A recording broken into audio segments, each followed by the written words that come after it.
ప్రముఖ హీరోయిన్ సమంత గురించి తెలుగు ఆడియన్స్ కి ప్రత్యేకమైన పరిచయం అక్కర్లేదు. హీరోయిన్ గా ఎంట్రీ ఇచ్చిన అతి తక్కువ కాలంలోనే అగ్ర హీరోలందరితో కలిసి నటించి తన అద్భుతమైన నటనతో స్టార్ హీరోయిన్ గా గుర్తింపు తెచ్చుకుంది. కెరియర్ మంచి పీక్స్ మీద ఉండగానే అక్కినేని నాగ చైతన్యను దాదాపు 7 ఏళ్ల పాటు ప్రేమించి 2017లో డెస్టినేషన్ వెడ్డింగ్ ద్వారా భార్యాభర్తలయ్యారు.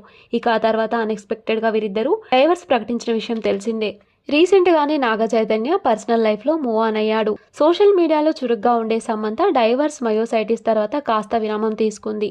పర్సనల్ ప్రాబ్లమ్స్ తర్వాత సమంత ఇప్పుడిప్పుడే సినిమాలు వెబ్ సిరీస్లు చేస్తూ తనకు సంబంధించిన అప్డేట్స్ ని తన ఫ్యాన్స్ కి సోషల్ మీడియా ద్వారా ఎప్పటికప్పుడు షేర్ చేస్తుంది. గత కొంతకాలం నుండి సమంత రెండో పెళ్లి గురించి నెట్టింట్లో అనేక వార్తలు వైరల్ అవుతున్న విషయం తెలిసిందే. దానికి గల కారణం కూడా సమంత పెట్టే పోస్టులే నిదర్శనం అవుతున్నాయి. ఈ ఫిబ్రవరి 14న సమంత తన సోషల్ మీడియా ద్వారా ఒక వ్యక్తితో ఉన్న ఫోటోని పూర్తిగా కనిపించకుండా అతని గురించి పలు విషయాలు తెలిపింది. నువ్వు నాకు అన్ని బెస్ట్ ఇచ్చావు, మనం ఎప్పుడూ అన్నిట్లో స్ట్రాంగ్ గా ఉన్నాం, నీతో ప్రతి చిన్న విషయం కూడా నాకు స్పెషల్ అంటూ ప్రేమికుల రోజు పోస్టు చేయడంతో సమంత కన్ఫర్మ్ చేసింది అంటున్నారు నెటిజన్లు. ఇంతకు అతను ఎవరో కాదు, సమంత నటించిన సిటాడెల్ హనీ బన్నీ డైరెక్టర్ అయినటువంటి రాజ్ నిడుమూరుగా భావిస్తున్నారు నెటిజన్లు.